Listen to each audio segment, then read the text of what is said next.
Hello and welcome. My name is Matty, and I'm the host of Vocation, and this is our next episode. And once again, I'm very pleased to announce I'm joined by the great Michael Tsarion, and we're going to be shifting gears a little bit this week. In the previous 10 episodes that we discussed, we did quite a little bit about consciousness, about philosophy, about psychology, and about the architects of control. Sort of in a larger theme of that, we're going to be speaking about the origin of religion and where all of this came from, as this seems exceptionally pertinent to what the architects of control do and about our discussion on consciousness. So hopefully people will learn something new if they've not come across this. I also recently released an episode with Ralph Ellis, which also dove into this topic a little bit, but it was to my understanding a few people in the comments found his work kind of difficult to get into initially. So hopefully this episode with Michael here will help clear that up a little bit too. But just to sort of kick us off then, Michael, why should we study religion? What's the importance of this? And can you speak a little bit about where the origin of religion comes from as well too? Well, of course, that's a very important thing, and it's about man's quest for meaning, ultimately. And it sort of divides on two lines. You get skepticism on one branch, which leads to philosophy, and somebody might say also science. We're not convinced.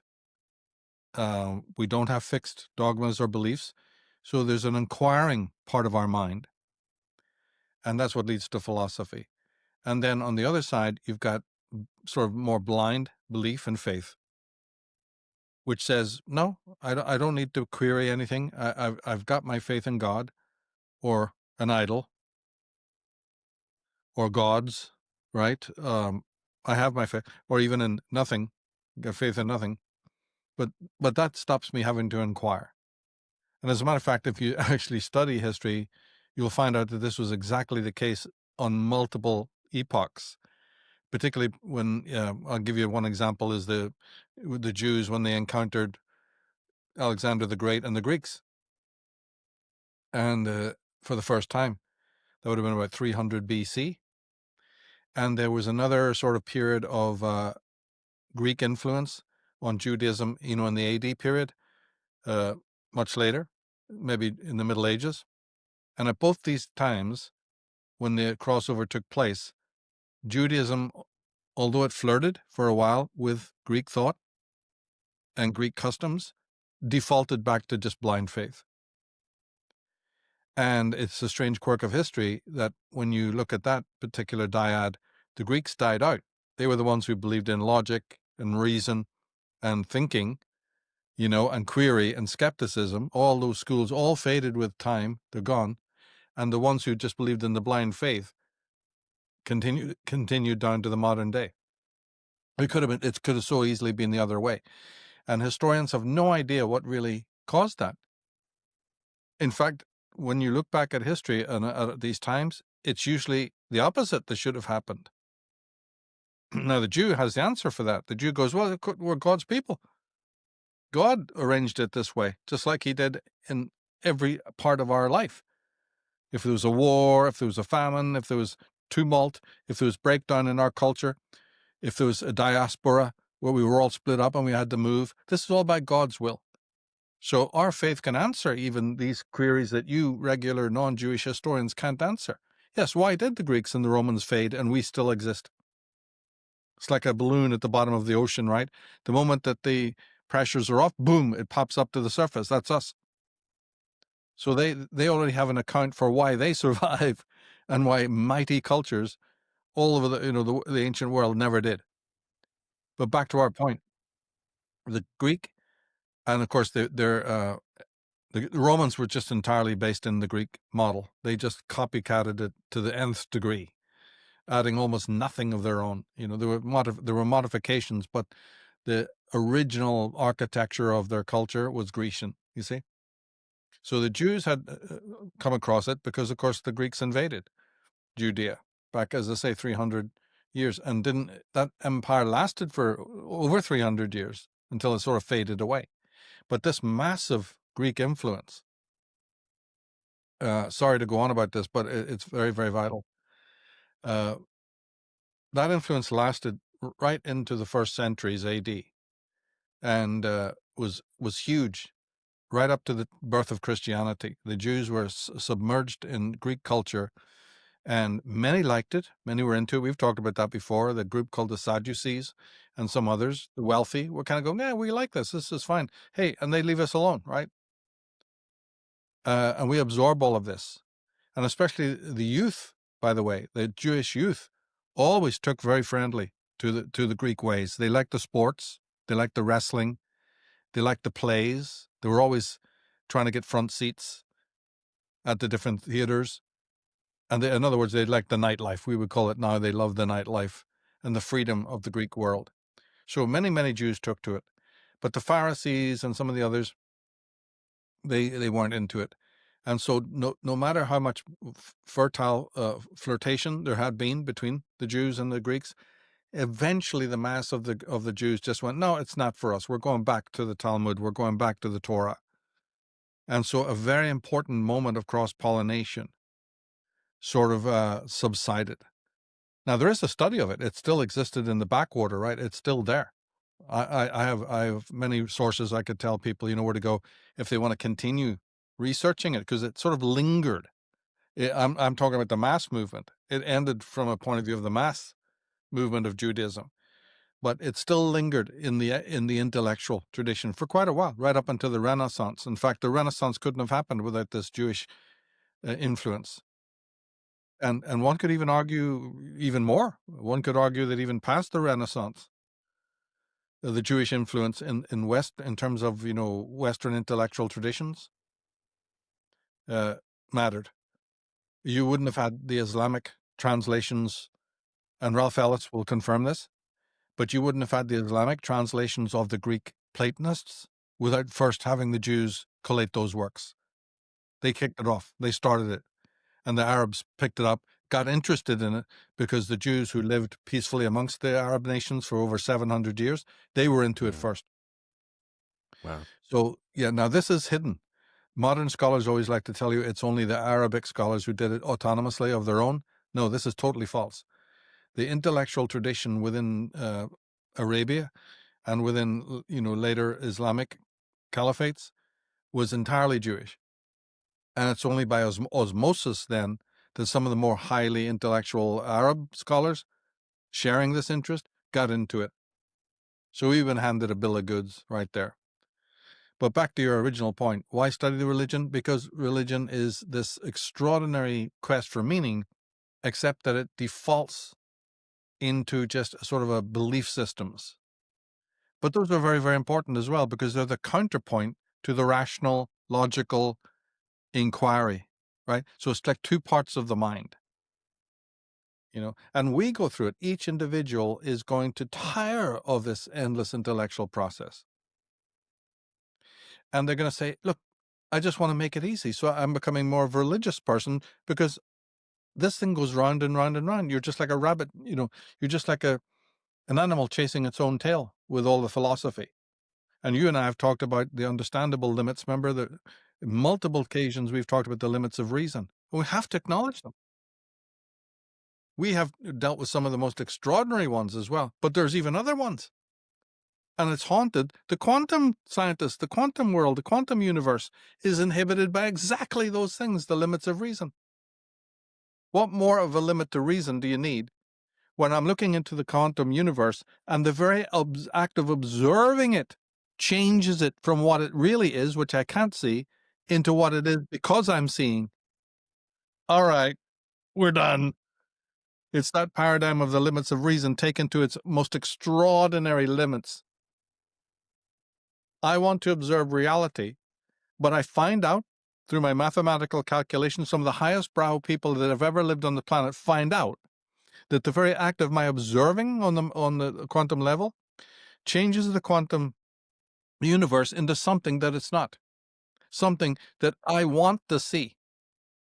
Now, believe you me, that has religious connotations, because the religious mind can easily say, oh my God, does that mean that when I meet God, I'm not meeting God as he is? If I take my observations in my mind, like the quantum people have discovered, into a new realm, and that new realm takes on kaleidoscopically, morphs into that which I want to see, that doesn't bode very well for the religious mind, does it? Because then the God I meet, I can never know, is he God in himself, or is he the God I hope to see? Is he the God I was brought up because I'm a Catholic or I'm a Protestant, I'm this, or just even the formations of my own intellect? What am I? And they had this in one of the great Star Trek movies. I think it was number 5. They had all this. Is the God I'm seeing just an extension of my own wish fulfillment? Or is he God as he really is in himself? And would I even want to see God as he really is in himself? Maybe that being transcends all my preconceived ideas. And if he does, how would I know before I've met him that that's going to be the case? Wouldn't that be a right shocker, like that movie showed? So the man of faith, he needs to travel that road of faith so that he can come to that he comes back to philosophy. I always believe that religion will end in philosophy because it started in philosophy. It started in the rejection of philosophy, but it's going to end up in philosophy because is the God I meet going to be a God that I've projected by my own needs, wants, and expectations? Or is he the God that is really God? And wouldn't there be a crisis? Because I have no idea what that being is like until I actually meet him. But I was just saying, maybe I never will meet him because of my own projections. Isn't that a quandary? Well, that transcends my faith. So we're back to philosophy again, whether you like it or not. The road of faith appears to lead where it leads, but actually, really, at the end of the day, if you follow it, it leads right back to philosophical quandaries anyway. So the man of faith can't escape philosophy. So the Jews realized that in the modern age, went, well, okay, we'll go back to science. A lot of us are going to become great scientists and theoreticians, and we're back into the intellectual tradition. Many of us are back to philosophy again, post-Spinoza. Sorry to go on about this, but it's a very interesting part of the history. And so you had great, great philosophers in the Jewish world as well, and certainly in the modern world, because they kind of worked this out. But it's been this oscillation between faith first in the Old Testament period, then deeply into the rational, and the questioning, and then back to faith, and then back to sort of reason again. God knows the pendulum swings again, and they'll all be back to faith one more time in the future. You never know what fate will bring. Mm-hmm. Oh yeah, and ultimately, if God is truth and we're on this path of truth of trying to study it, and truth is ever changing in a certain way, you can't sort of exactly pin it down. You're going to go through these different kind of phases. You're going to be going through. Well, we'll try faith out. I'll go for that. But ultimately, if God is true, you're going to lead to questions and you're going to see issues with it. But yeah, no, it sort of perfectly sets up what we're trying to get into here about religion and the origin of it. And so maybe we'll get started with some of these little slides that we prepared for, Michael, if that sounds okay. Oh, yeah. And we'll go a little bit into astrotheology and about the origin of these religions. Or even just first off, we spoke a bit about the architects of control in previous episodes. And we said it's this fourth sect versus the fifth sect. We went a little bit more detail of who they were previously. So I'll maybe repost that for people exactly where to find it. But when we're trying to understand the architects of control, we're trying to understand how they think and what they believe. And this really gets to the root of that conversation as well also. So for the people who maybe didn't see that episode yet, the fifth sect are the Vatican, long story short. And they have been in a kind of competition or war with this other sect of Judaism called the fourth sect that is chronicled by Josephus Flavius, who was the first century Jewish historian of that era in Judea. And what had exactly happened was, and again, we'll go deep into this with Ralph Ellis because this is so essential to our whole story, was during that kind of battle, the fourth sect lost, the Vatican won, and the fourth sect went into hiding. And then they formed their own, they were seen as like a royal bloodline, and they operated through different secret societies of trying to keep their bloodline alive. And this ties into things like the Priory of Zion, about the Knights Templar, about the royal dynasties all over Europe. And then this leads further on to things like Freemasonry, the Illuminati, and all of these kind of things. So we'll get into that a little bit further down the line, but what we're going to focus on today is more about this theology and the origin of religion. Is there anything you want to comment on that first off, Michael, and then we'll maybe dive into it from there, if that sounds okay? No, you can go ahead on the Crack side. on. Yeah. Sounds good. So actually, I'll read a little bit of your article first, Michael, to tie this up, and then we'll take it from there, if that sounds good. Okay, just to get us started, this is one of the articles from Michael's website, The Female Illuminati, and it's titled From Heaven to Earth. I'll just read a couple of little paragraphs just to get this conversation framed more. There are all sorts of theories as to why priesthoods arose to plague our world, but most accounts take it for granted that priests and religion are required and even essential. It's also commonplace to note how important symbols are in religion. Indeed, what would Christianity be without the enigmatic and colourful leitmotifs found throughout the books of Genesis, Job, and Revelations? To the Gospels and other official texts, we can add uncanonical works such as the enigmatic Book of Enoch and the Gnostic Gospels with their descriptions of the fallen angels, female demiurge, and alternative accounts of the creation. All of it boils down to images in one's head, stimulating powerful atavistic emotions. How important are images, Michael, then, and this discussion of religion and about maybe evoking, what's the word for it, numinous sort of experiences in people then? Maybe do you want to start from there? Oh, well, it's important because nobody questions what it is. And I thought people, who were serious about things, especially about God and the mysteries, would want to know about origins for all of it. If you find Jesus walking on the water, 12 men sitting at a table, Jesus in the clouds, hold on, right? What's this, right? God up in the clouds. Whatever the religious imagery is, we don't even need to go into the whole thing, but say the crucifixion, 3 crosses on a hill, and all the rest of it, right down to the donkey, and the manger and the whole thing. People just accept it all. They just read the Bible and accept it. 3 wise men came to Jesus. If you say, well, that was the belt of Orion, they just look at you and go, yeah, you're under arrest. Right? We've got a Lock 'em up. nice, padded cell for you. And in the past, it would have been a nice dungeon, or they just Yeah, burn you at the stake. that's true. 3 what? 3 stars in the belt of Orion? How dare you, right? And so it goes. So what I'm trying to do in that article is just introduce the idea, which a sane person can easily get round, and that is that all the imagery of mythology, like the Medusa's head or the Pegasus, the white horse, all of it, all of the different gods, their origin is the celestial sphere. It's up there in the sky, and that's what that article is about. It's about one event, right, that the great David Talbot, a scientist, discovered, and I have the links to his programs at the very bottom of the article for people who are brand new to this. But see, David Talbot's work is kind of a supplement. It's brilliant on its own. I expand it into areas he did not go into. But even despite that, his work is a brilliant supplement to that of Immanuel Velikovsky. Because one of the great events that took place, and it seems to be around the same type of year, right, about 1500 BC, somewhere like that Talbot is looking at, similar year. And they are Velikovskians, by the way. If you go to their website, yes, Immanuel Velikovsky is definitely listed as an influence. So there is a direct connection. Well, Velikovsky said that the planet Venus, which was known as Venus barbata, Venus the bearded, a goddess with a beard. Well, that's a comet. You see, the ancient Greeks were saying she had a beard because that was once, she was a comet that actually was part of Jupiter.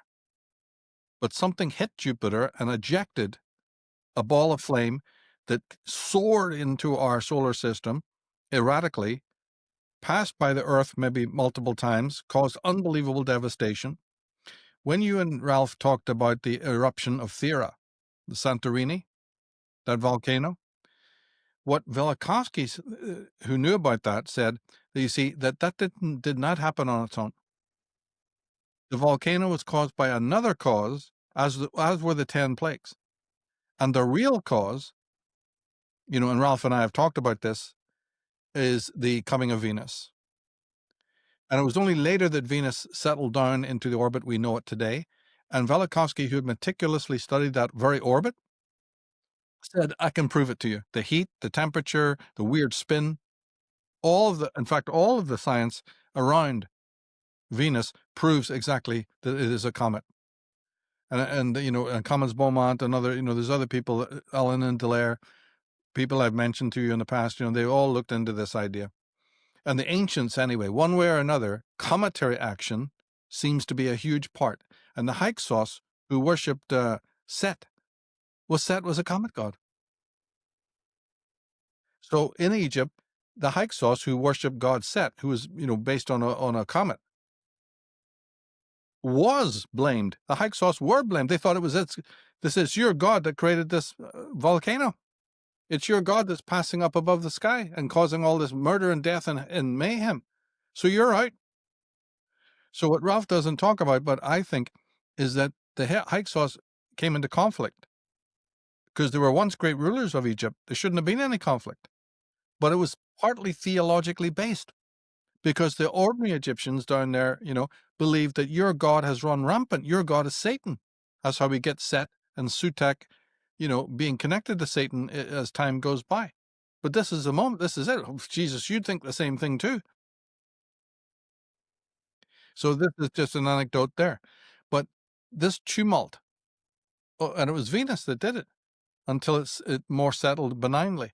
Now, Talbot says that there was with this in the back of his mind, he then wants you to focus on yet another, a separate dynamic, and that's what that article, focuses on. I don't get into the Velikovsky or anything else. I just deal with David Talbot's theory that there was a massive conjunction of 3 planets, Saturn, Mars, and Venus, all in one incredible coming together in the sky, like a shield, one big one. And then and if you go to his video, he'll show you the pictures, and that this began an incredible process of plasma discharges, the likes of which had not been seen, and plasma clouds. And think of it as like when people go and look at the aurora borealis, and you see all the shapes and the colors, but on a mega scale, seen all over the world. And it frightened the living shit out of people. So let's come to this in a wee minute. Let's set it up a wee bit more, because as you're saying, there's this major astrological event that occurs, and this is what sort of scars the psyche of people, and maybe led to the kicking off the Hyksos out of Egypt then back at that time. But let's set it up a wee bit more here, just for people to get into. So I'm going to share a couple of other little slides, and we'll work through from the beginning and just sort of build it. So this first slide, we're going to look a little bit as why the ancients revered the sky in the first place. So ancient peoples lived in a world without any artificial light or modern science, so it was the night sky that was most breathtaking and mysterious. The heavens appeared eternal and perfect compared to the chaotic earth below. And celestial events were practical lifelines. These were extraordinarily important things to take note of, such as the sun's daily rise and set, the seasonal changes, the lunar phases, the star patterns. This dictated things from agriculture to navigation to hunting to timekeeping. And so predictable cycles like the solstices and the equinoxes, these seemed like messages from higher powers to early people, to ancient people. And the ancients saw the sky as the realm of the gods, unchanging, all-seeing, and influential over human fate. This deep reverence led them to personify the celestial bodies, the sun as the life-giving hero, the moon as the feminine force, and constellations as animals or mythic figures. Have you any comments there first, Michael, or do you want me just to carry on? Oh, no, just carry on. It's fine. Yeah. So, astrotheology in ancient cultures. So, astrotheology, this is the worship and storytelling built around the stars, planets, the sun, and the moon. And it was not a side practice. This was the heart of spiritual life of nearly every ancient civilization. From Egypt to Mesopotamia to India to China, Mesoamerica and Europe, people built massive structures precisely aligned with the heavens. These include things like the Egyptian pyramids, which are pointed to specific stars, like Orion, I believe you mentioned earlier. You have Stonehenge and other megalithic circles, which track the solstices and equinoxes. We spoke previously about the one in Ireland of Newgrange, which lines up perfectly with the winter solstice as well. And there was also Mayan temples, which served as as observatories. So these were above the forest line, so you can get a perfectly clear view. And this is where the priests and people would go up to the top to sort of make note of where the stars were, and then bring this information, their interpretations, down to the people. Now, the gods, they were almost always celestial in nature. So we think of religion, we think of ancient religions, such as like the Egyptian Ra, who was the sun itself. Osiris was the link to the constellation Orion. The Greek Apollo drove the sun's chariot. So an ancient man looked up and see the sun, and they wondered what sort of force drives the sun to do its journey every single day.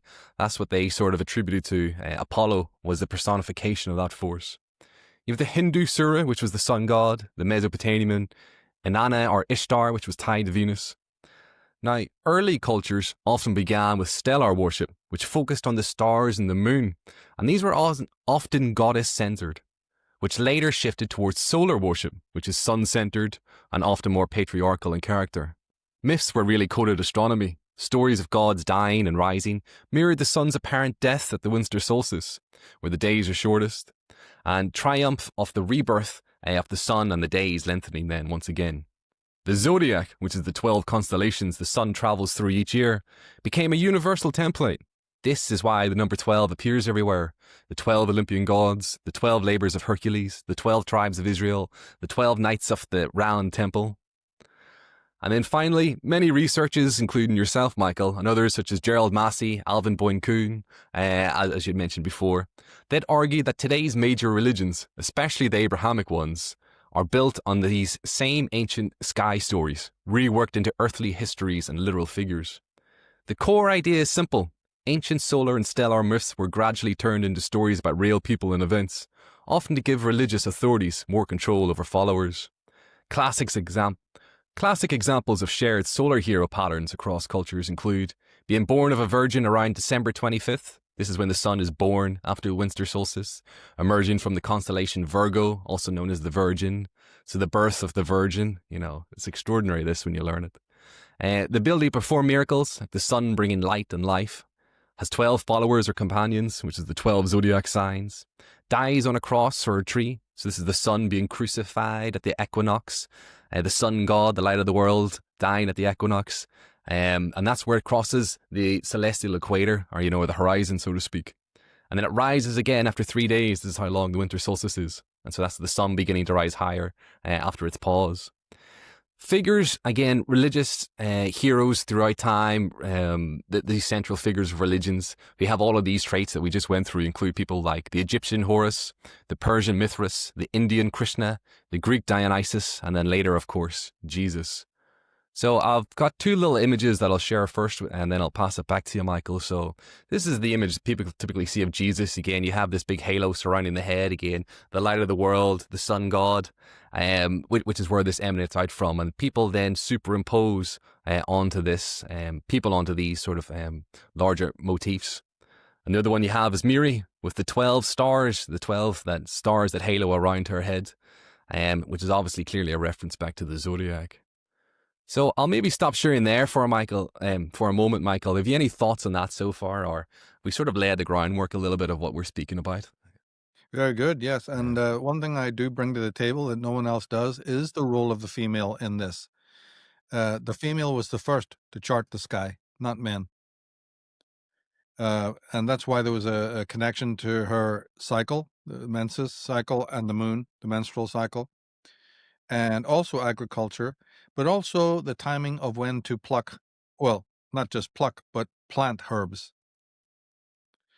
Yes, the harvest, the herbs for medicinal purposes, and then to mix them also with other substances had to be done very precisely.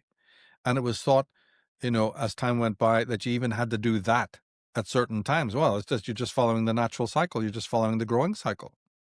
You're observing animals. You're observing insects.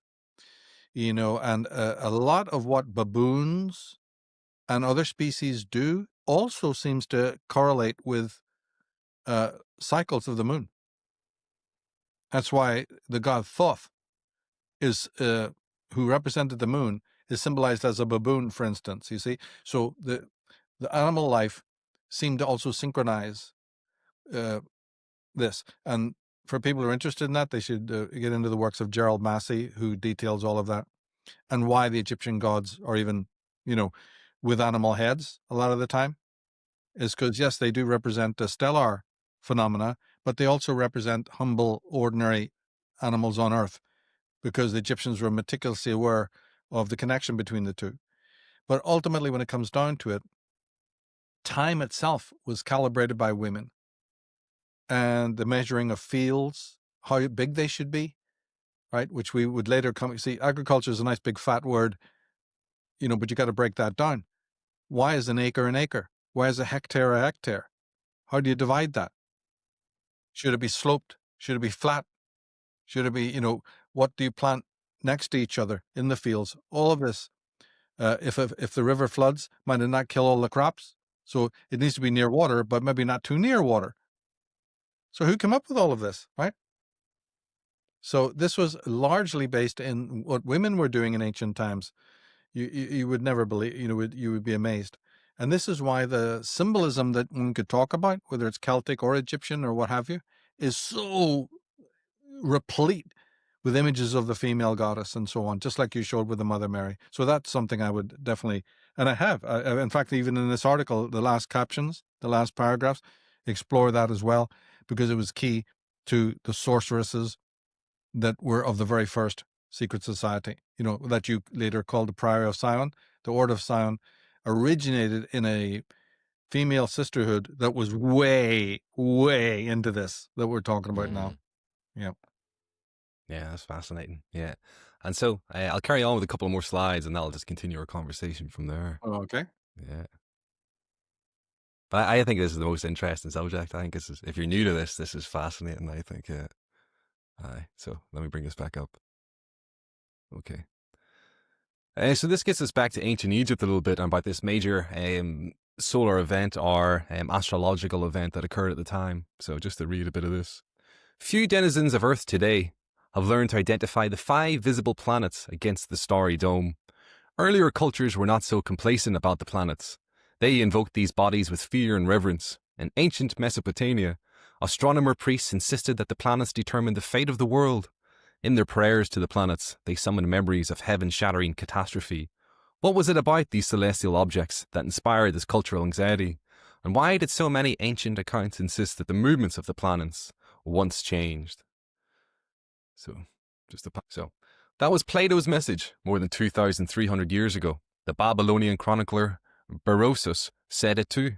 The planets now move on different courses, but these are only 2 of the more familiar voices amidst a chorus of ancient witnesses. And again, where is this image from at the top left here, Michael? Is this, I've seen this before. Yeah. Is this David ancient Talbot. Egypt, was it? Or this is from Talbot, is it? Yeah. And again, you have sort of the sun and the planets then sort of observing around it then at the top corner. Yeah. No worries. I've been collecting these images for ages. Yeah, fantastic. So, in archaic texts, the planetary gods were a quarrelsome lot. They were giants in the sky, wielding weapons of thunder, fire, and stone. Their wars not only disturbed the heavens, but threatened to destroy the earth. Driven by reverence and fear, ancient cultures from Mesopotamia to China, from the Mediterranean to the Americas, honored the planets with pomp and zeal, seeking to placate these celestial powers through human sacrifice. The ancient sky was alive with activity. The evidence suggests that only a few thousand years ago, planets moved close to the Earth, producing electrical phenomena of intense beauty and terror. Ancient sky worshippers witnessed these celestial wonders, and far-flung cultures recorded the events in the great myths, symbols, and ritual practices of antiquity. We contend that humans once saw planets suspended as huge spheres in the heavens. Immersed in the charged particles of a dense plasma, celestial bodies spoke electronically, and plasma discharge produced heaven-spanning formations above the terrestrial witnesses. Cosmic lightning evolved violently from one discharge configuration to another, following patterns observed in high-energy plasma experiments and only recently revealed in deep space as well.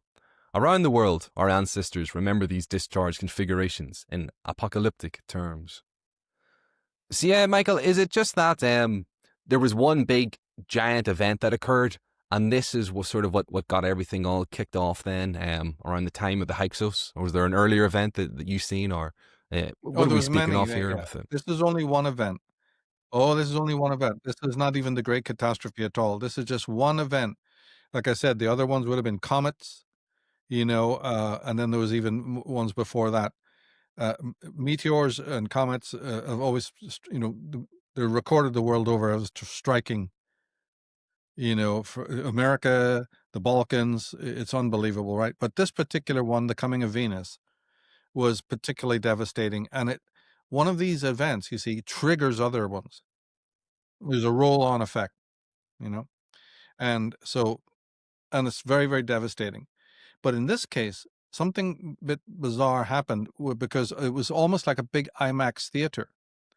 Like I said, like the aurora borealis or watching the magnificent sunset.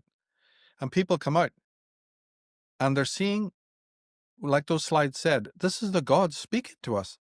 When we saw these signs in the sky, it's just like when you look up today and see images in the clouds, right? You're naturally thinking, well, we today just think, well, we know that's called pareidolia. That's the mind, projecting. But in the ancient days, they didn't know that. They thought these symbols of dragons and things that they were seeing in the sky and Medusa's heads and what have you, and the charging armies, this was images sent by the gods. In fact, half the images of the gods originated in this kind of, way from seeing things in the sky, looking up. Even when Christians today pray, they look up. You see, where did this whole thing come from? Yeah. So, and of course, we're not going to go into the science of it here, but I provided all the links below the article to show you that this had to do with the fact that these 3 planets, at least, were also much larger in our physical sky.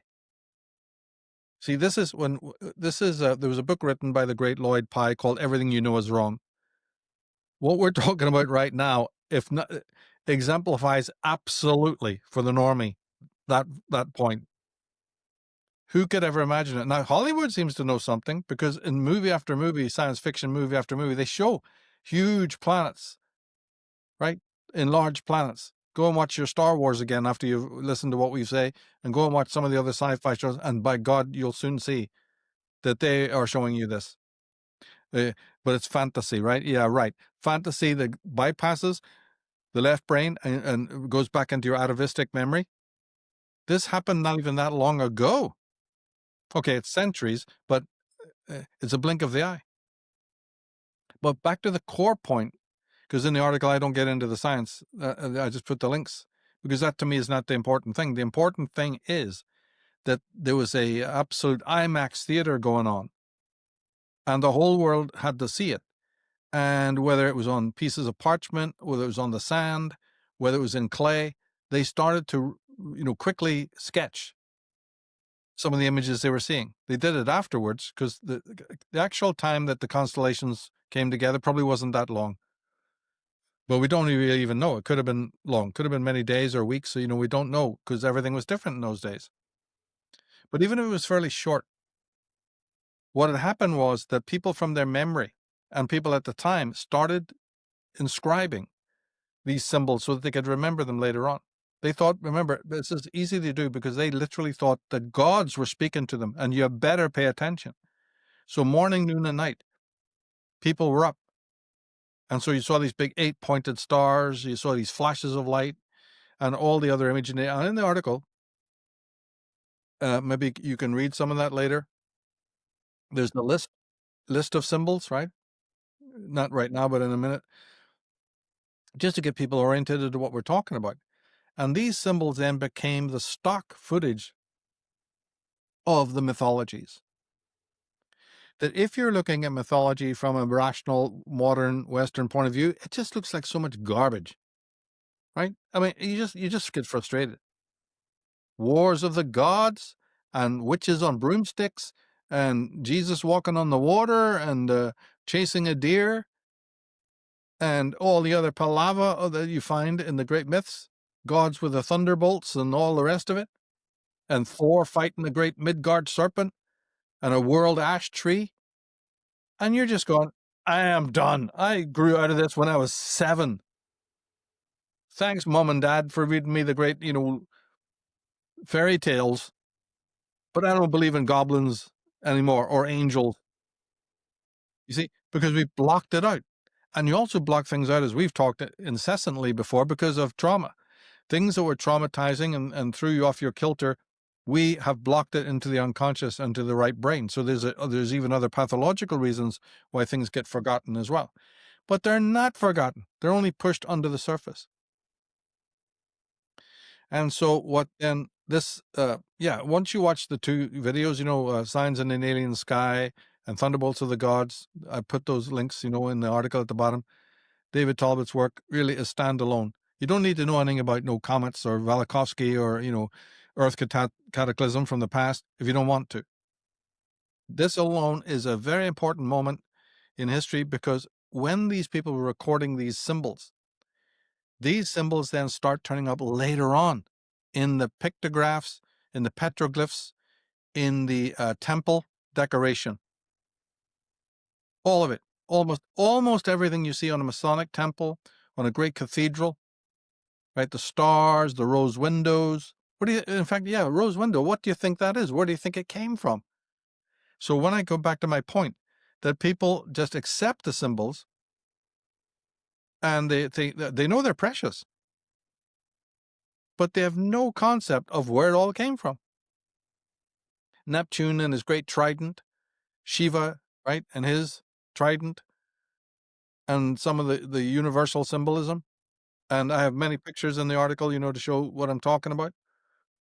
Nobody questions. Very, very few people in the world. And then you can question it. Are you going to come across with the right answer? And again, now you've even got lesser people who even know where this all comes from. They think it just came out of the imagination, from magical child thinking. The intellectuals know it all, right? I mean, you just trust the academic, from Harvard, right? And that's it. You're done. What a lot of bollocks, right? No, you've got to go elsewhere. But this, if you take out a dollar bill, if you take out a British £5 note, I mean, where does it all come from?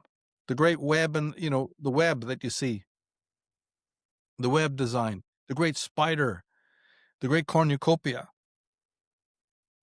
As I say, we'll read a couple of them in a minute. But this symbolism then becomes part and parcel of religion and part and parcel of mythology, but also the corporate world. So the atheist is not free of this. He doesn't need to forget about it, because the very products that he buys, the very ads that he watches, right? Look at the movie company intros, Paramount, TriStar, MGM. What the fuck is going on? All you see is clouds, 20th Century Fox, all of it, right? Miramax. It's always the night sky or the sky, Orion, right? They have a company called Orion. And on it goes. I've showed this from the beginning in my work, about the subliminals and the stellar symbolism. There's the repurposing of the zodiac symbols. Oh, yes. Yeah. It's a big part And the zodiac was connected to women. It was called the girdle of Isis. It was often euphemized as a kind of a scroll, a rolled up scroll. So when you hear in the book of Revelation about the scroll of the 7 seals, that's the 7 planets, you see?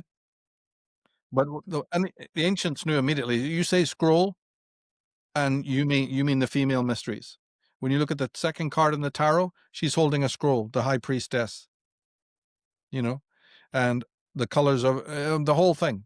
In fact, the girdle of Isis was the 12. But as a matter of fact, even that is not completely true, because there's 88 constellations in and around the ecliptic belt. So the real astrologer is aware of that. The 12 is merely a homogenization. In fact, when you had the female cults in power and the ones who are secret societies today, they worship a 13 sign, because the moon goes more equally into the 13, by the way, through the year. There's no remainder. 12, it fits, but not quite. But if you go to 13, then it fits nicely. And so the lunar worshippers, the female cults, they worship the sun cycle, but they also have behind it the 13 calendar. 13 months calendar. There's all of this. But even deeper than that, they have the stellar zodiac of 88 constellations. And that's part of the private worship. Nobody on earth has anything to do with that. That's secret, sacred, and, off limits. But when you get into the deeper canon of symbolism, like I do in my Trees of Life book and astrotheology book, those are far, far, far more expansive than any other books written on the subject by anyone, Yeah. because they go into the core of all of this. Mm. But that article does a good job as well. Well, then you get into the symbols that must be decoded from this 88 zodiac constellation. Then you're really in there. Then you can really unlock secret society symbolism. Yeah, that's fascinating. That's so, so interesting. And it makes me think a little bit about, how ancient man had this original participation mystique that you mentioned, people like Owen Barfield. And so That's ancient right. man had a relationship to nature that a modern person surrounded by these concrete jungles in the cities have no idea the kind of feeling and reverence that he had towards nature. And so to see something, again, you spending your whole life, you're seeing the sun rising, the sun setting, you see in the moon go through its phases, you see, the stars and whatnot, and all of your ancestors did. All of a sudden to see something like an eclipse happening, and all of a sudden the sun's blocked out for a day, that would have blew the absolute mind of ancient man in a most extraordinary way. And so Yeah. the people that became the sort of chroniclers that could understand and predict when this was going to happen, these ancient astrologers, that would give them an extraordinary kind of power. A kind of power to interpret things. And I think this is maybe a bit of the origin of the priest class. Is that how you see it as well, Michael? This is where the priest class comes from then too. Well, you see, yes, and it also happens that priest class were basically to be understood as interpreters Mm. of all of these celestial events, because witnessing it is one thing, analyzing what the hell it all means is another. And also, this symbolism of the 88 constellations, this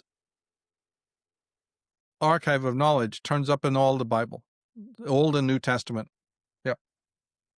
So it's not just secret societies. It was all incorporated, a great deal of it. But like Ralph Ellis believes, and I do too, it was all based on things that actually happened, right? You have the pillar of smoke, the pillar of cloud that he talks about in the Thera. Yeah, it was a physical event. The parting of the waves and everything was a physical event. And this is a physical event. This constellational, this great constellation. And you're right. They not only was it incorporated into the canon of the testaments, but temples, Jewish temples, the great Temple of Solomon, for instance, was built precisely to align with the conjunctions of Venus and Mercury, down through time.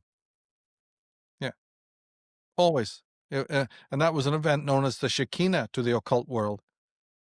And it's about a 280-year thing, if I remember correctly. But all Jewish temples originally were oriented, to that constellation. And a ram's horn, which represents Aries, the eastern gate, they'd go to the eastern side of the temple and blow the horn once a year, you see, facing Aries. All of this was astrological. And like Ralph says, on the floors of most of the Jewish synagogues and temples was a big giant zodiac.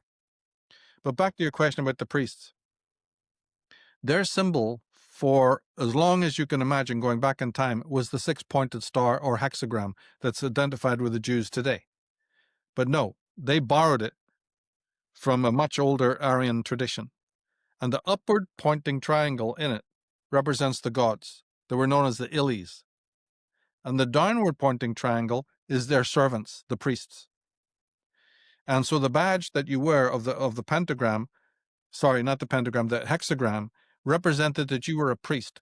And your job was to translate the voice of the gods down to man. That's what the Star of David. So when the Jews took it, they said that's because we're the priesthood. Okay, we can argue that point later, right? But before them, before Judah, before Israel, you had other much more ancient priesthoods that used that symbol. It's used in India, the Arya. You see? So it's the transmittance of the gnosis from up there, the realm of the gods, down.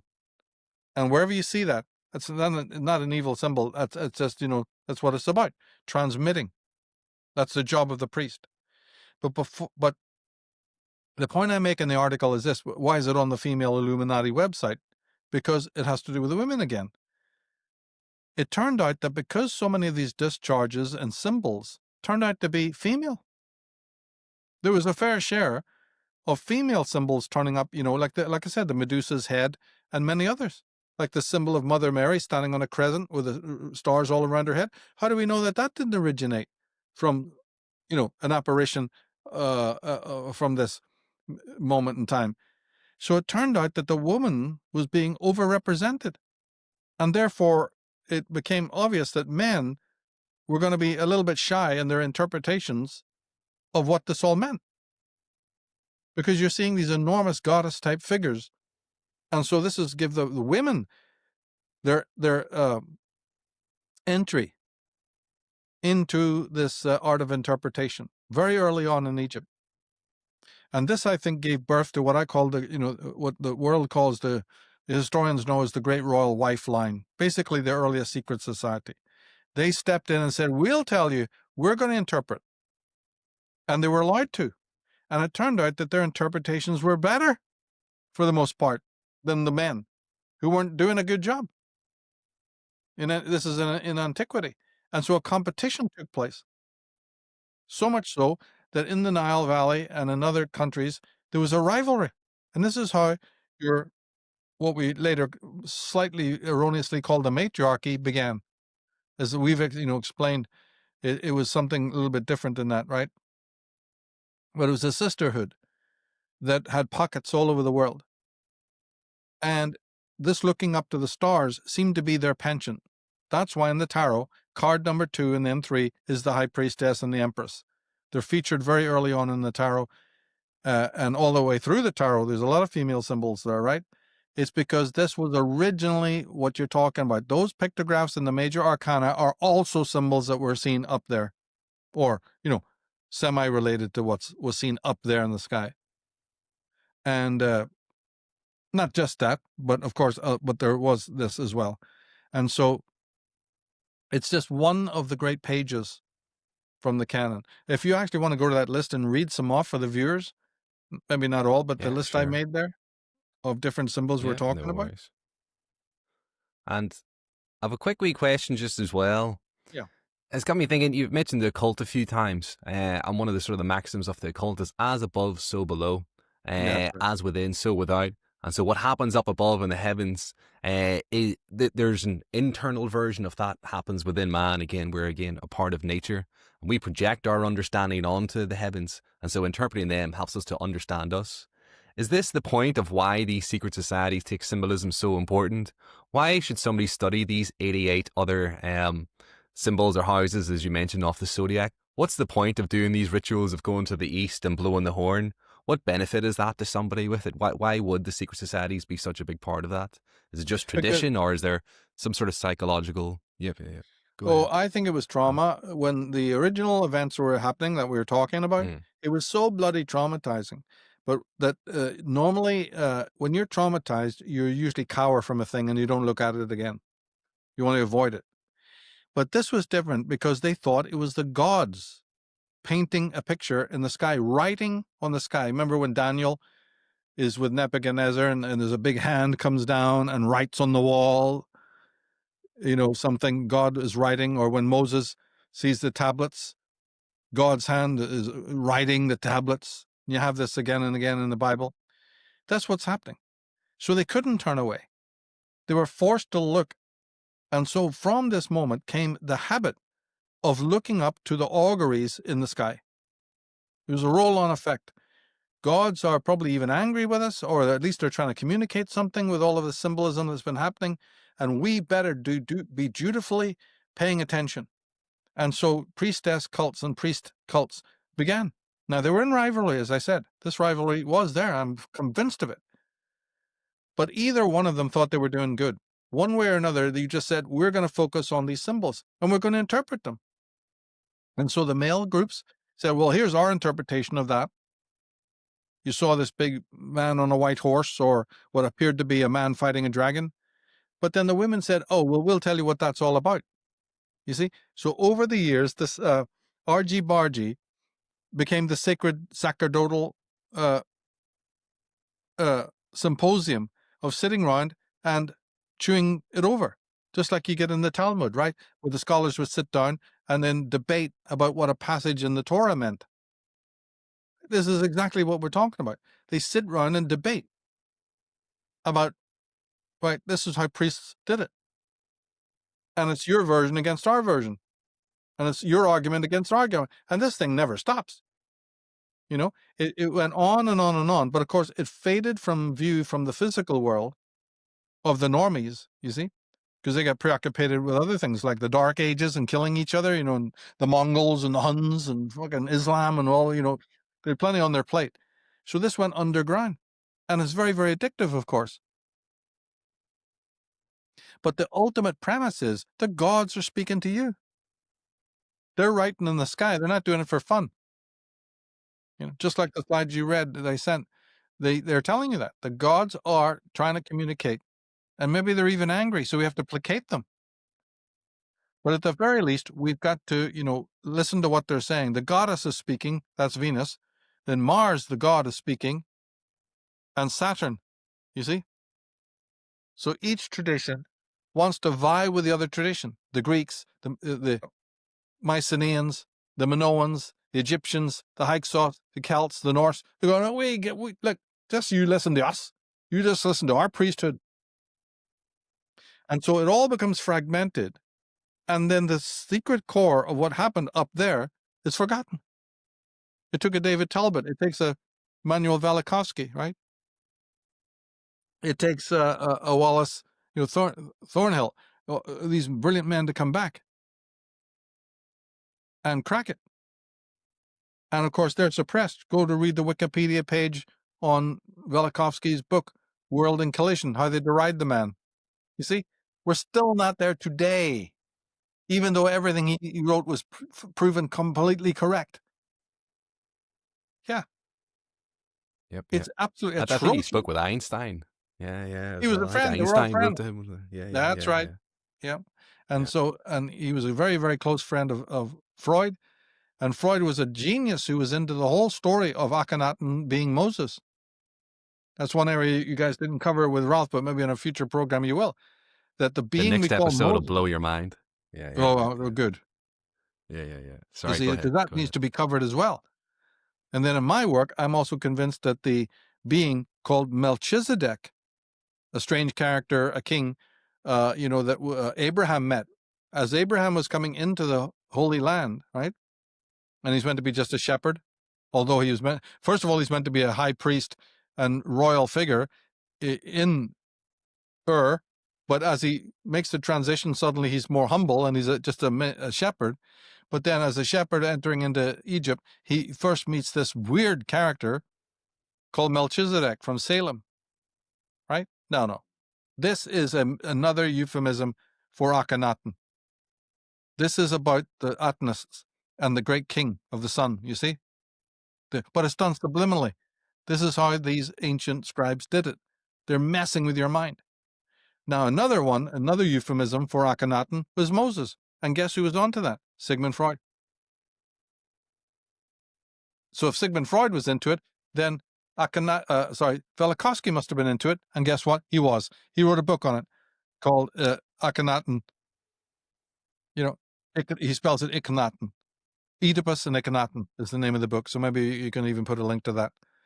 You know, there's these men were fascinated with ancient Egypt, and we're very, very open. I have 3 chapters on Freud's interest in Egypt in my books, The Irish Origins of Civilization, Volume 2. In Volume 2, I have 3 very interesting chapters on Freud. Did you know that Freud was actually assassinated? He died from being murdered? That's right. Yes. And it has to do with what we're talking about. And it was agents of the Rothschild dynasty that killed him. They poisoned him. And it had to do, yes, it had to do with his theories on Egypt, what he had discovered. Something so remarkable that the Freudian archives in New York were closed for over 40 years. You wouldn't believe the story. So I tell that story in Irish Origins of Civilization. These things go into all sorts of directions. It's absolutely amazing. Some of them were great humanitarians that have been misrepresented, you know, like Velikovsky himself, and many others I could talk about. Commons Beaumont, he's a completely unknown. Yeah. His grave is completely forgotten, and he's not the only one, you see. Mm-hmm. Yeah.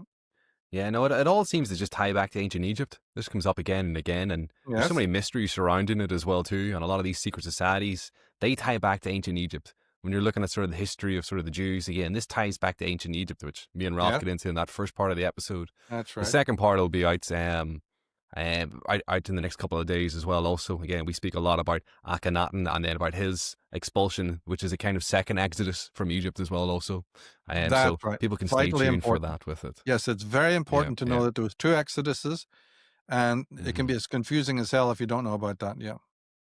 Yeah, yeah, super.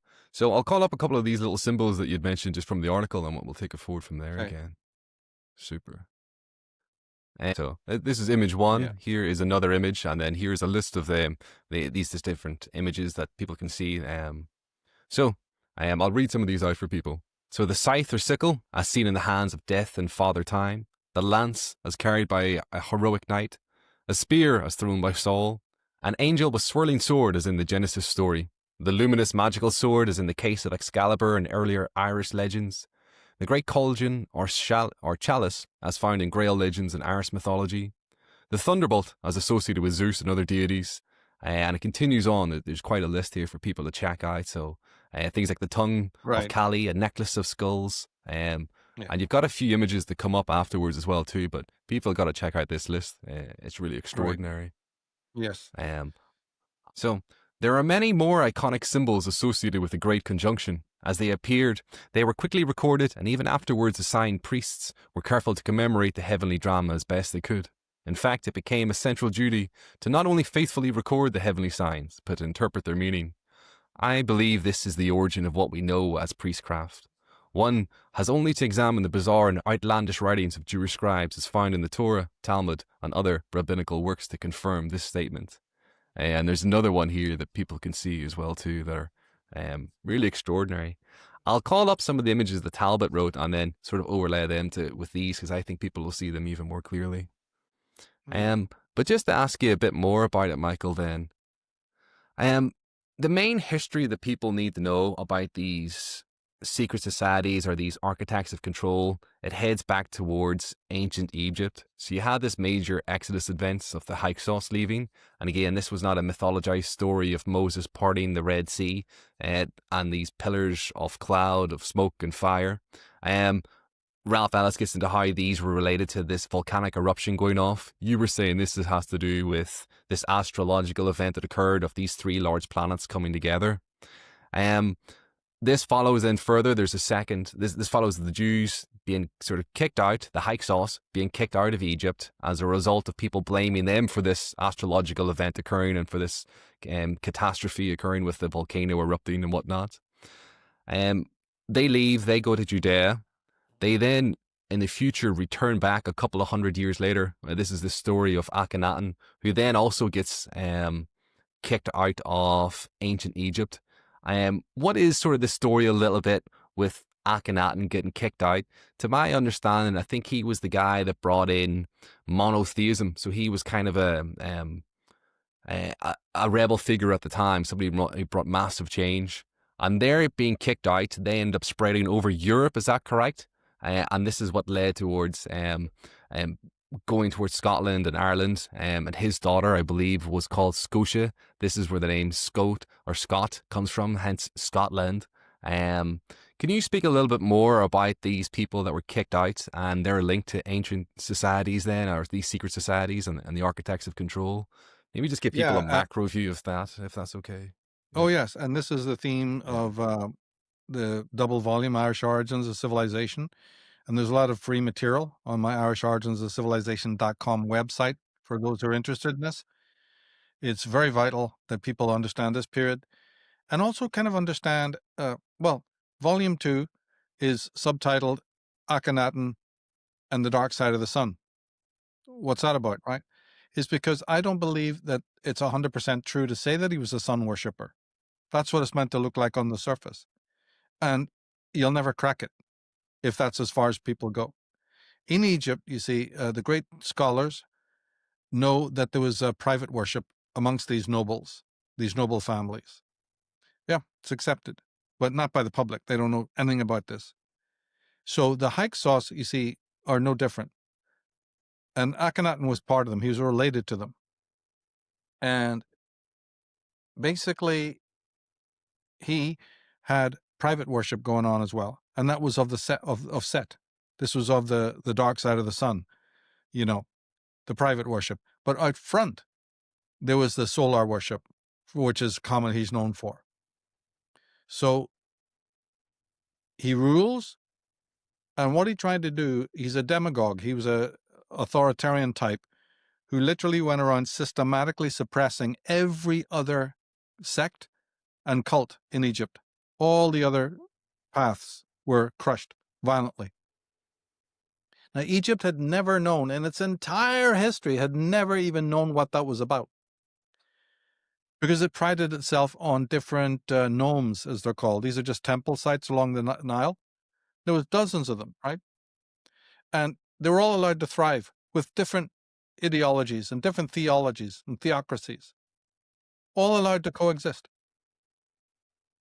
So along comes this psychopath. That's exactly what he was. And I'm only one of 2 scholars in the whole wide world that call him that or think of him that. All of the others fawn on him and think he's the bringer of monotheism and what have you. Freud is a little bit more, agnostic about it. But only Nicholas Reeves and myself, have called him out. And I think justifiably. But then I go further than Reeves and other people by saying that, no, there was this private worship. And it was no good. And so finally, this corrupt, evil man is either killed, and his descendants are thrown out. Now, 4 of his daughters died in the plague, probably connected to the Santorini thing. We don't know. There was other I think that plagues. happened after, sorry, Michael. I Yes, think that was 250 years after the Santorini event was That's right. the Akhenaten, the second Exodus. Is that Right. correct? Yeah. But remember, there's a lot of roll-on effects of these things, right? Of course. These Yes, pestilences and what have you, the contamination of the water and all sorts of other things that might happen 100 years later. You see, after these original disasters have affected the ecosphere, you just don't know what's going on. But yeah, you're right. But in any case, the one daughter leaves. We do follow her out, as you said, and I give my original take on that in the book. I won't ruin it for people, but there's a very interesting manner. And one thing I will say is that before she left Egypt, she caused a ruckus between herself and this secret society. I told you about the sisterhood, the dragon sisterhood, and took it over. The great royal wives. Yeah, she had a great deal of animosity toward them because they wouldn't accept her mother, Nefertiti. You see? So what she did was says, well then, fuck you, I'm going to create my own version of you. So she created a great royal wife, Mark II. Completely like, who the hell do you think you are? But she was Akhenaten's daughter, was a psychopath and a megalomaniac, and basically set up a new sisterhood with her father, her dead father is the head of it. And she became the leader of the Atnists that we're talking about. I call them, Setian Atnists, because I want to emphasize the fact that they were really worshipping Set. All right? So it's not headed by Akhenaten. That ended. It's run by a woman who patterns part of her own cult on this more incredibly ancient secret society. You see? We don't know what happened to that original secret society. One can only speculate that it carried on, or it's Meritaten, Skota. So when you later talk about the Order of Sion, or when I do and say this is a secret society, my guess is it's her secret society. It's the second one. It's the 2.0 that we are meeting in today's world, and not the original. But hey, could be wrong. Who knows? And Set, so Set, for people who are not familiar with Egyptian mythology a little bit, so Set is what Set is the evil twin brother of Horus. So Horus was the sun god, is that right? And then so again, if you think of sort of and so Set was Horus, the sun god, travels across the sky, and then at night time he falls down below the horizon, which is why you say the sun is setting. And the part of that was this is the force that is able to conquer the sun. And so this is sort of the evil twin or uncle, as you were saying, with their nephew with it. And so why would they worship Set? Why would they worship the dark side? Do they see the nighttime more as they equate it with the feminine? And so it's a deification of the feminine in a way, or what are you sort of thoughts on what the No, Setian that point came is? Or later. That came later. right, In other books that I've written, like Trees of Life, I go into explaining this. It was very important that the best way to look at it is that the sunrise sunset thing that you just mentioned is the way to look at it. There's a line, right, in which the sun goes down below it, and that was called, if I remember correctly, the Akhet. And when the sun moves down into the world of night, you see, it goes through its six, or I think some of them said it was 12, right, halls of Amenta, and then it'll rise again. Yeah, it will rise. But then they thought that this is a real world down below, not evil. It's just a world where there's challenges, special challenges. But in the earlier cult of the stellar, they had noticed that certain stars that used to be in the northern hemisphere slowly started to descend and not return. Because, the tilt of the earth, we would know that as the tilt of the earth, and you can better believe they knew that too. So if the axis was straight, this would never happen. Stars would never rise and set. But the moment that the earth is tilted, now you get this phenomena. And so they saw epocally great stars that had once been above the horizon and worshipped, by day, so to speak, descending into the darkness, but they're still there. And so the priesthood will still worship them. And these are in the realm of Set, the underworld, what the stupid Christians later called the bottomless pit, because they had half lost all of the original meanings of this, right? But this is the underworld. And so the priest says, just because they're out of sight doesn't mean they're gone. And so the Southern Cross and other, symbols to them became very, very important. The way you see Christians talk about the upside down cross and how that's all evil and all, right? No, they just don't get it. That just simply represents a constellation, or a star set that used to be above and now is below, or inverted. So the inverted realm is the shadow realm where there's different gods, different rites and rituals to be performed. It wasn't considered evil really at all. This is, with different cults later on came and sort of purposed it, reconfigured it. This is what happens with mythology, you see, as different cults come in. yeah. This is also the world when people die. That's where they go to. So where the That's right. sun and everything else sets, maybe this is where people's souls go after they die, and That's that right. was maybe part of their thinking. I see. Yes. I see. They'll go Yeah. to the So it's northern not an sky. evil world. No, they go to the northern sky after this sort of purgatorial journey. The Christians picked up this from and made it into purgatory. But this all comes out of what's known as Amenta, or even Nekhya, right? There's two words.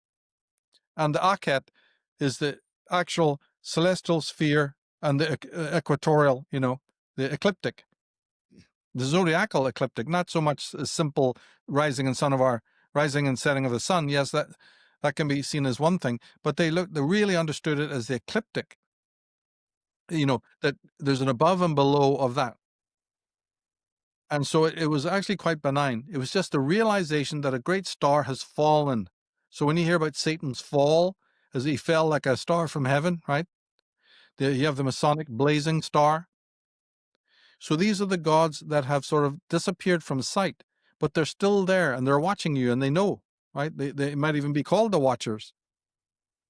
So they need reverence too. They still need to be honored because they once were the great stars of the north, but now they've become old and bent. In Celtic mythology, they call him Crom Cruach, right? The bent one. The bent meaning he's old and bent, old father time, the scythe bearer. They become old and bearded because they've fallen below. And Saturn is Set. You see how it works? Cronus. Yes, the old one, the bent one, right? That later the Christians don't know what to do with, so it becomes a skeleton, it becomes a scythe bearer. The ancient man would have known exactly what you're talking about. This is the realm of the gods don't die. And one day they Yeah, will yeah, yeah, return yeah. again. So we worship Set Yes. because he's fallen below the horizon, but he's coming back. Yeah. If we don't worship him, this is where these Oh, cataclysms might come from. right. If Yeah. something goes wrong, that's right. And he'll Ah. take down our enemies, or he'll be Mm. reprisal against us for something we've done wrong. Oh yeah, this was a world riddled with Yeah. superstition. Don't forget. Yeah. Yeah. Yeah. It's so interesting, I think. It is Oh, it is fascinating. indeed. Yeah. Yeah, yeah. Um, I don't know whether to carry it on here or maybe just do a separate episode, but I think it's maybe time we go into the detail of laying out, who controls the world, who these secret societies are, and sort of chronicling them back towards this fourth sect and fifth sect. Do you want to touch upon that now to maybe set up that conversation, or should we just save it for the next episode? Because I think there's maybe enough here for people to chew on so far, I think. Yeah, I think so. Just, yeah. Don't forget that the fourth sect, who are mostly these maniacal zealots, others as well, Mm, of course, right? I mean, they could involve a lot of different yep, people. But the ones that have come down to us in history are these zealots and Sicarii and the Essenes.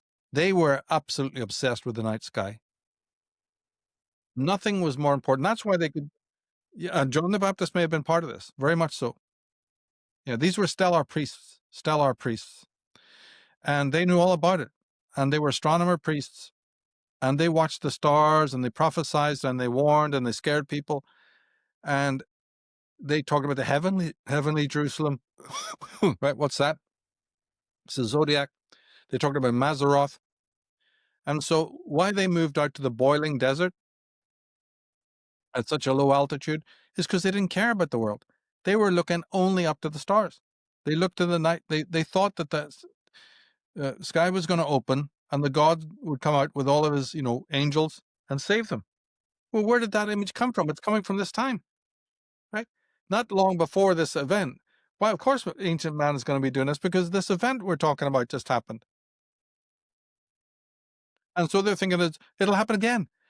Some constellations are going to come together.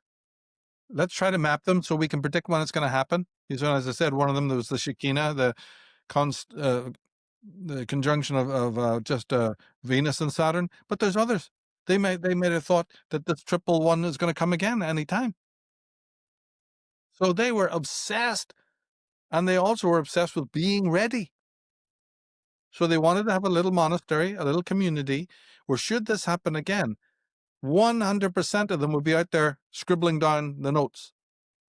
So they had parchments, but when the Dead Sea Scrolls were found, they were on these parchments. That means that they had paper. They had parchment. Why? Because they were going to they were going to write it all down. They were going to scribble these symbols. They considered themselves the ultimate priesthood. So the fourth sect is an occult priesthood. And all we know through Josephus is that, okay, well, we know about the warlike part of them because they happened to be conquered at the time when this was all happening. But that was just an interference. That's just the surface bugbear that they had, to get rid of Romans. So we know them as a political entity, from the gospel stories and what have you. That if the Romans weren't there, these people were still busy with their apocalyptic vision, the coming of a new Messiah. You see, the chariots coming out of the sky, and all the other baloney that they believed in. You've got to strip away the political and think about who these people were, what were they motivated for, what were they about. And John the Baptist was just one of many of their prophets. And that's because they're all interpreters. So when Jesus comes along, he's another one. And they want you to know this.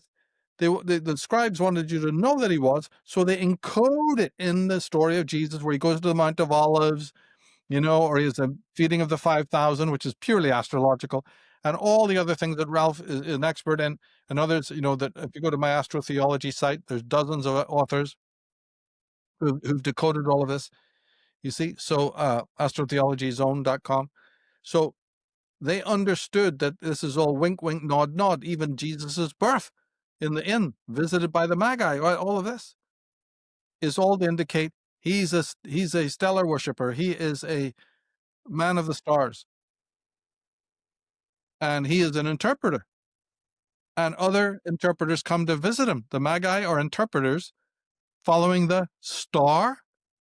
This is the star they're following, the triple conjunction.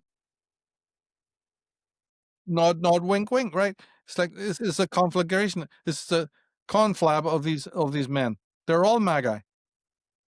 And so these priesthoods, like the Magi and like many others you could talk about, Celtic Ireland was full of them, right?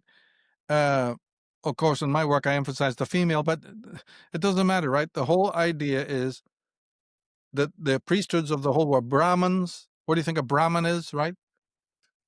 Yeah. This thing erupted because they did believe that the gods were speaking to them, and they better note what this was all about, and they better get into interpretation. Well, that's why you have a Torah. That's why you have a Talmud. That's why you have a Mishnah. That's why you have a Gemara. All these works were this thing gone on to steroids. You have one book, or you have the original Torah, the 5 books of Moses. That wasn't good enough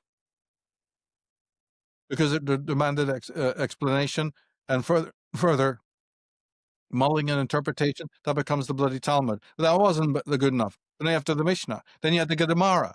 Where did this thing end? It didn't end until the 18th century. In the 18th century, the Jews finally went, enough already. We can't expand this thing anymore, any footnotes more. Because the Babylonian Talmud and the Palestinian Talmud, right?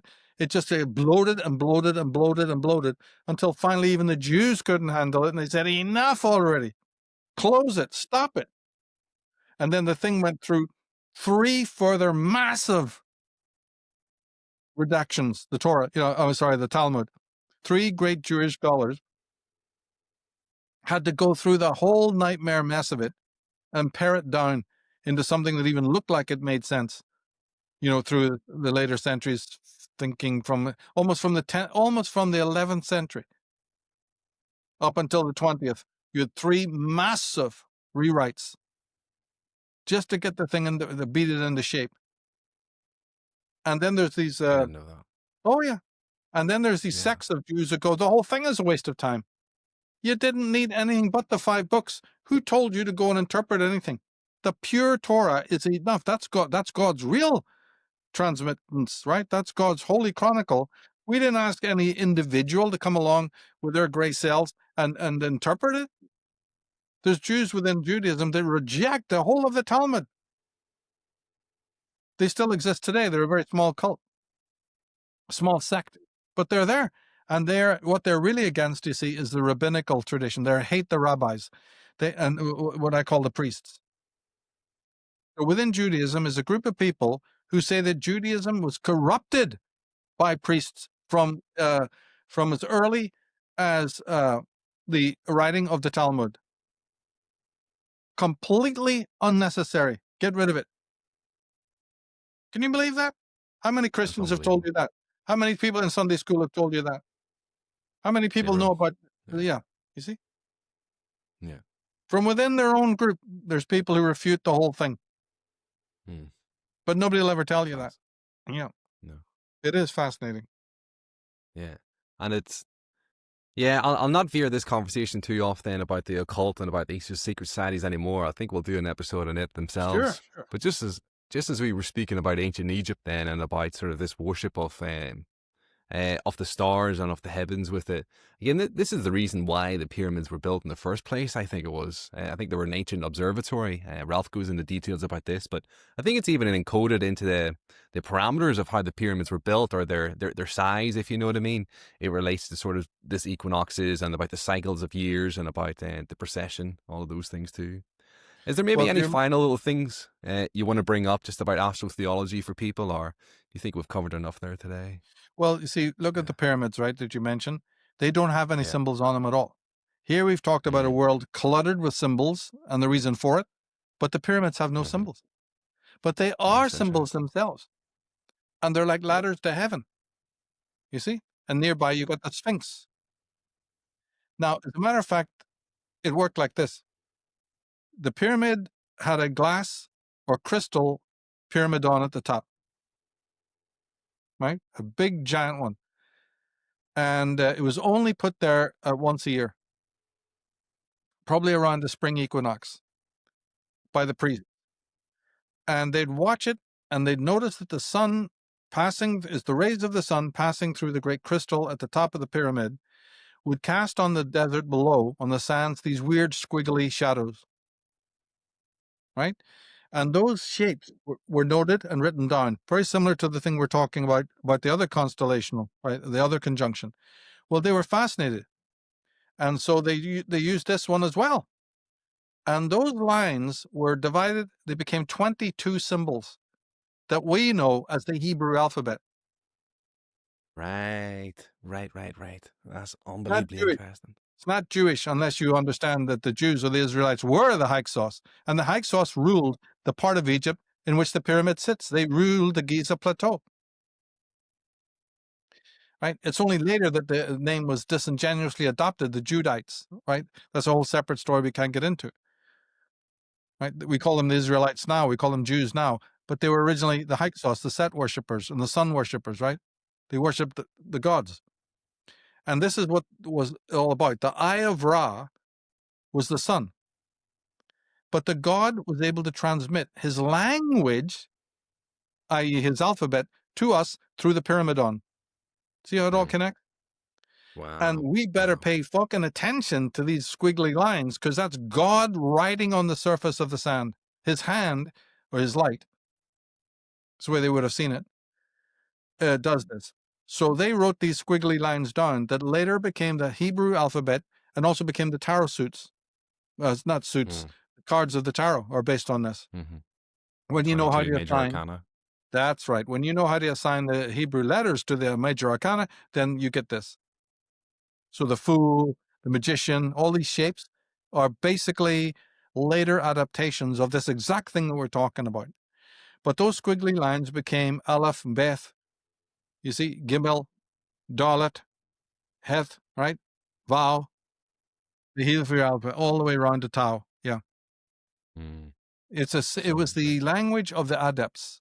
Only the priests could keep it. That's why the Hebrews later, or the Jews, say it's ours. No, they just appropriated it from the real priesthood, who were called the Ibaru. I talk about this on my sites and in my work. The Ibaru are an incredible ancient priesthood, and they have an Irish connection. That's why I write all my works, because I'm bringing something even that nobody, these David Talbots and all, couldn't even imagine, right? This Irish connection, which has been one of the most suppressed. Well, of course it's suppressed. That's why they won't tell you the Meritaten's buried in Ireland, as are other Egyptian connections there. The daughter of Akhenaten. That's it. You know. So what happened in reverse? You see? Who are the Hyksos? Where did they originally come from? This opens up more questions than you can imagine. Why are all these Egyptian symbols found on the Irish flags? Oh yeah, it goes on and on and on. But coming back to the story, these Hyksos under Meritaten, the descendants of Akhenaten, make a beeline for the West. And they bring in with them their iconography and their symbolism. And I go into that, I go into all of that story, But these Hebrew letters are part of it. They're Egyptian. And it's only later on, when they're corrupted, people forgot where they came from and what the symbolism meant. You see? But the pyramid, yeah. And then another symbol of the pyramid was not just this, but it was the idea that the gods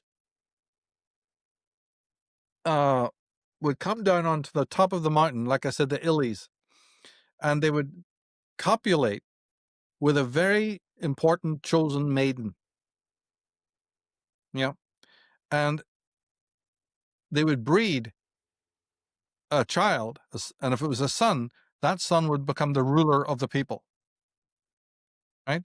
So the maiden, who is from the great royal wife line, highly pure, highly, going through all the rituals and what have you, was selected probably for her beauty, whatever. The king will be born from her,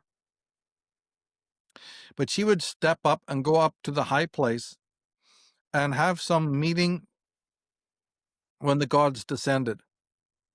Now, this is where it turns into ufology and paranormal, because some writers that I've studied believe that this actually did happen physically, that alien beings that the ancients thought were the gods would copulate with the earth female, and that this hybrid being that she gave birth to was part from the skies, an alien, and part human.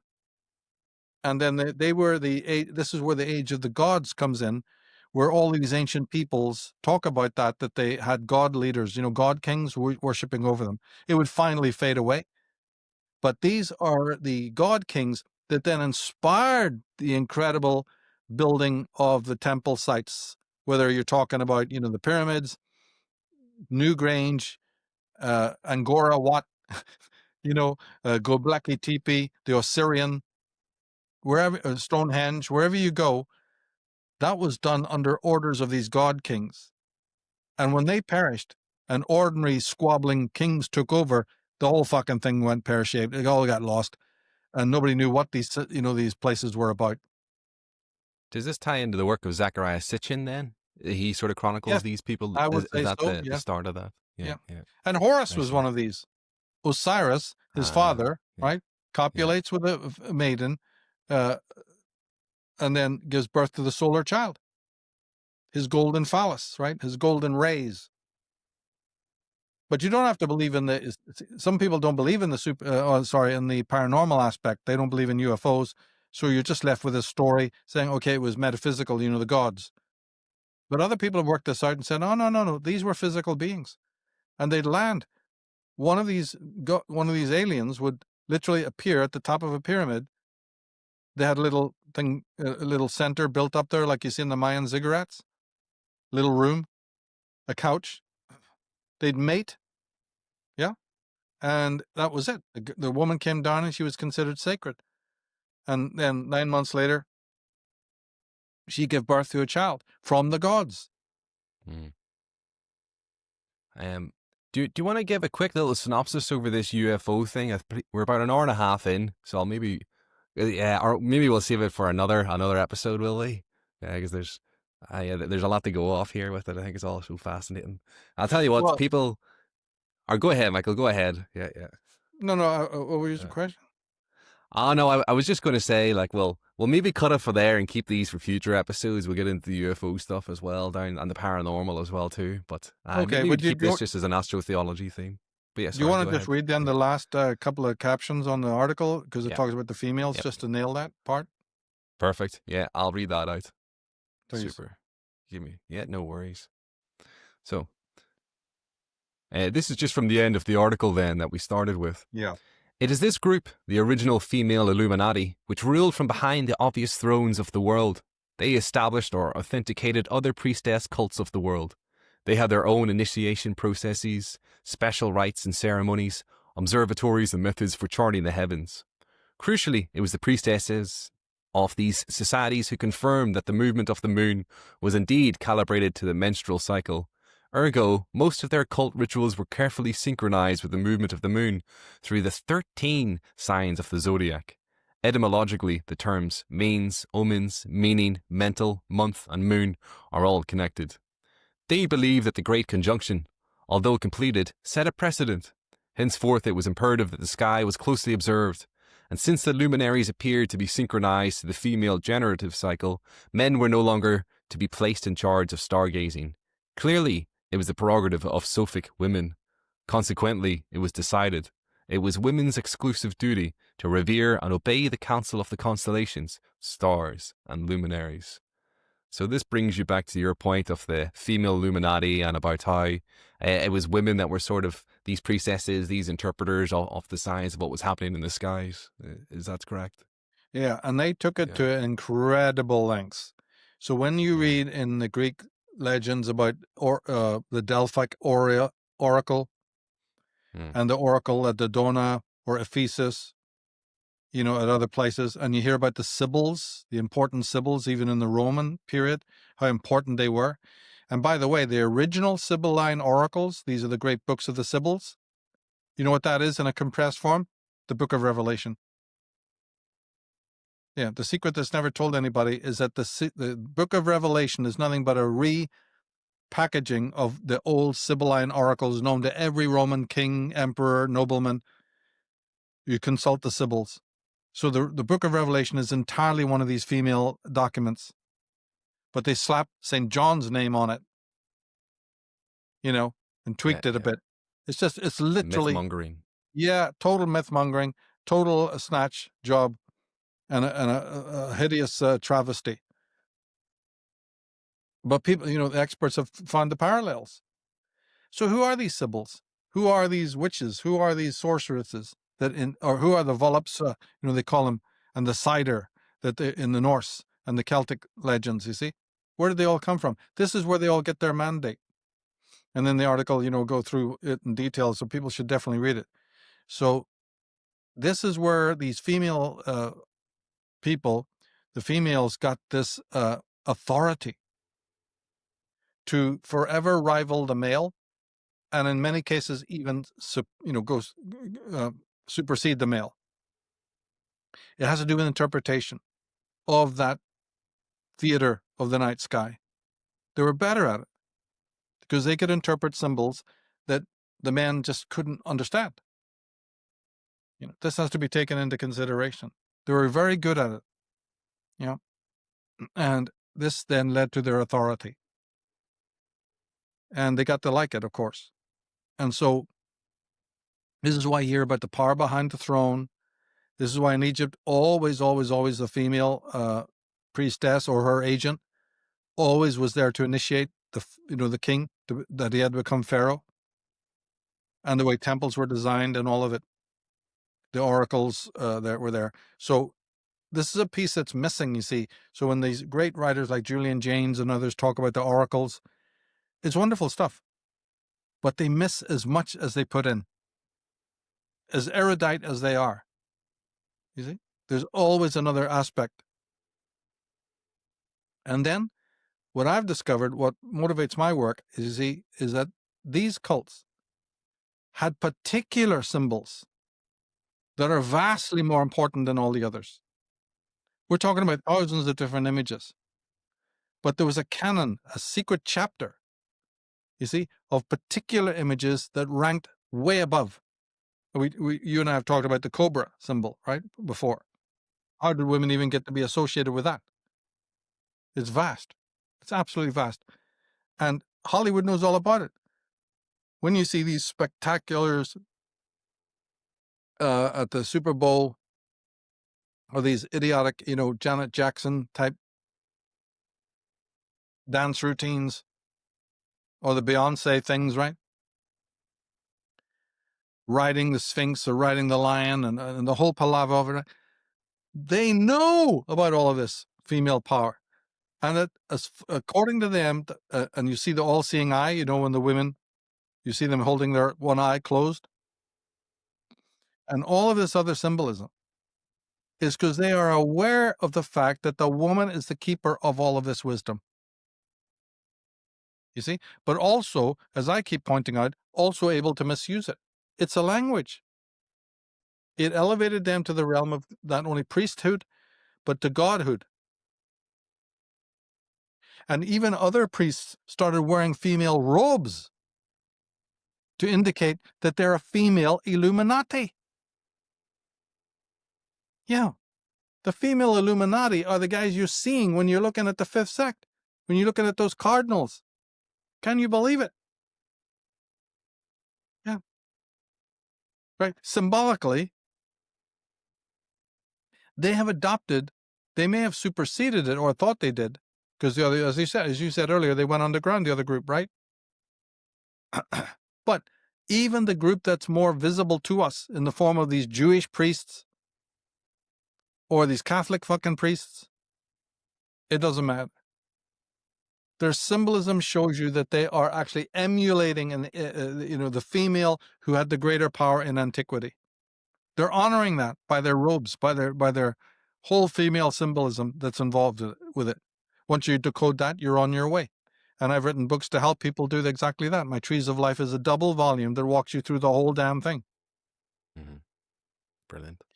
But we haven't talked about the fact, because we've done it in other programs, that these women, like I said, go back to this thing about the pharmacopoeia, the herbalism. right? So looking at these stars and these patterns in the celestial, they would have these tutelary deities, the stars, that rose and set as they picked the herbs. But amongst the herbs they were picking were also the hallucinogenic ones, like the poppy and the opium, you see, and the Amanita muscaria and the psilocybin.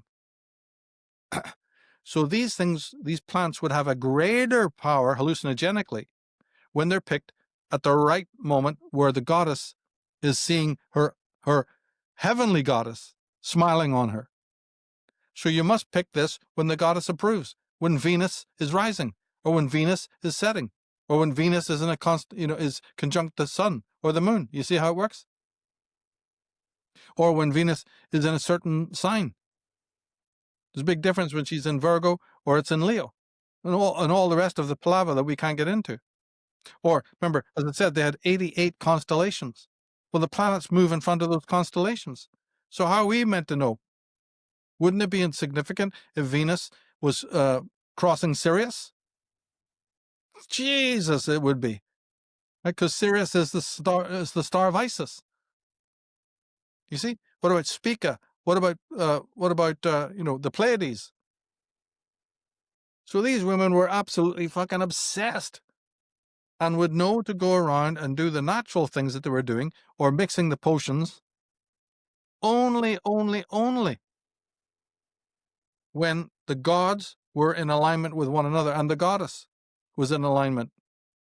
She's in the sky tonight. So I'm going to mix these two. I'm going to mix these 2-3 potions. Has to be done now. What we know about herbalism, is just a tiny fragment of the way it used to be done. And so when you imbibe those, hallucinogenics, don't you see how more powerful it would be, or at least even psychologically how they would feel? Yeah, with these collective visions and what have you. So in the beginning of this talk, when you asked about what is religion, this is it. Religion comes from hallucinogenic experiences that started with the women. So anything to do with the occult, anything to do with religion, starts with and ends with the woman. She is the alpha and the omega. And she atavistically knows this. And Hollywood knows it. You just sit down in front of your fucking Netflix, get out the popcorn, and you'll see ancient history in front of your eyes. But you don't know. Because they also have a sorcery that bypasses all this conscious circuitry. And it's not so much focused on men. It's focused on young girls. It's a language. Remember, the girl and the woman looked at the ancient IMAX theater during the time of the ancients. We've talked about the thunderbolts of the gods concept. They were the ones who looked up and found their destiny.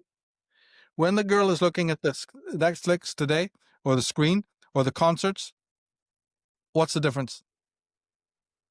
She's being empowered today in exactly the same way. But what I believe in is a necrophilous way. But they're bringing back the old symbols. So you wanted to talk about secret societies. Let's get this nailed first. When they bring in the cobra, when they bring in the serpent, when they bring in the dragon and the snake, and the pyramid, you see, and the stars, and the crescent moon, and all the other symbols you could think of, they're trying to replicate this ancient event.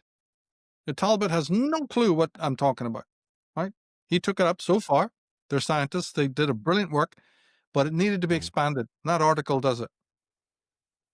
So I'm glad that you gave me the opportunity to talk about this, because it's very, very important. Yeah. And thank you It's for still sharing going it. on. And yeah, when you speak about the serpent, I'll post an image up afterwards of this. Inside, I think it's the Vatican, Saint Peter's Basilica, or one of these little areas. It's just a giant snake head that the Pope sits inside. Oh my It goodness. is unreal. Have you seen it? I'll No. post it after. It'll blow your mind. This will blow your mind. Exactly what you're talking do about, that. the serpent. Fantastic. Yeah, it's very good. And it lines up perfectly when you're speaking about these moon cycles, and you're speaking about, a lot of the large religions and these celebrations around the world, it's to do with, the advent of, I think it's Ramadan or Lent and all these different things. It's about when the moon is, I think in different Hindu cycles as well Sure. too. It's Oh, all yes. about it. Like, so it's They exactly what still we're use speaking it. of. Yeah. They know all about these 88 symbols, and they use them in the media. They use them in the iconography. They're talking to women, and then these Madonnas and these Janet Jacksons and that type of scumbag are initiated, like Abramovich. They believe that they've been initiated into the sisterhood. These videos are part of their own personal initiation. Some of them go crazy, like Britney Spears. They lose it, and others, yeah, right. Oh yes, but what's actually happening is these are sort of high priestesses, yeah, but they're serving a dark power. None of this is positive. Man and his hormones, he's just a noodle. He's useless. He can't fight this. He doesn't know what. He doesn't know hasn't the faintest idea. He's the victim of all of this. He's on their altar. But I point out that the women are also victims too. It's because I'm not a misogynist, right? A misogynist would just go, accuse the woman. No, the woman is also a victim of this. This is a small, nefarious group who know everything that we're talking about, and it's not ancient history. Like I keep saying, it's always being, so they are multimillionaires singing this rubbish, using this symbolism, full of anger. But it's an anger, if you look at the Janet Jackson videos, look at their faces, look at the visages, how angry they always are. That's the Amanita muscaria. If you watch my series, that I did Dead Sea Scrolls Deception, we go into this. When you take that stuff, it makes you go into panic, right? Into a state of total fury. And you do these wild, ecstatic dances. You're seeing it today. And the anger on the face, you see, is exactly as described. You flush red and you go berserko. This was what has been described when you're on these substances. And the wild, ecstatic dances is what you see with these synchronized, things. But you have to know what you're looking at, you see. And all these ancient women were into it. And so the Eleusinian myths, the Phrygian myths, and the orgiastic stuff the love feasts. Dionysus. Yeah, all of that is back in this medium. And the women who are involved in it definitely know what they're talking about. They know what they're doing, and they think they're high because they've been told by their bosses, the secret society leaders, you're being initiated. So they're just completely absorbed. They don't think they're doing anything bad. They've been indoctrinated. But not indoctrinated so that they don't know what they're doing, as the way some people put it. This is a lunatic idea. No. They've been groomed into this stuff from the time that they're very young, just like Kathy O'Brien and others have whistleblown. So they look at this as reality. And they're also controlled by very, very powerful people behind the scenes who know all about the symbolism. And so this is, I think, where I came in, to say when I began my work that you have to get into the symbolism, and that will help people open up these doors. Because as you said earlier, there's so much resistance. But the symbolism is enough for open-minded people to go to the next step, then to see that, oh, this is secret society oriented, or this has a lot to do with ancient history, or this has to do with ancient Judaism, or this, as you said, has to do with a lot of things to do with ancient Egypt. Why? What's all that about? Is it just entertainment? You see, and then step by step by step. But starting with symbolism, I don't regret. I think that was a right way to do it, because you're meeting people where they are. Like with Starbucks and all the things that they do every single day, the Pepsi Colas and what have you, right? Look at the symbolism there, and slowly you can then get into deeper waters. but there was always trauma behind it. So when you get these David Talbots, you see, they always leave these parts out. Velikovsky did not, but other people are brilliant at what they do. Julian Jaynes and people like that, they always downplay or don't even talk about other things that are essential to bring to the plate. And this is where my work comes in then, to fill that gap. To say, oh, I love your work, but look at the parts that are not plugged in. Oh, dear, why didn't you connect those dots?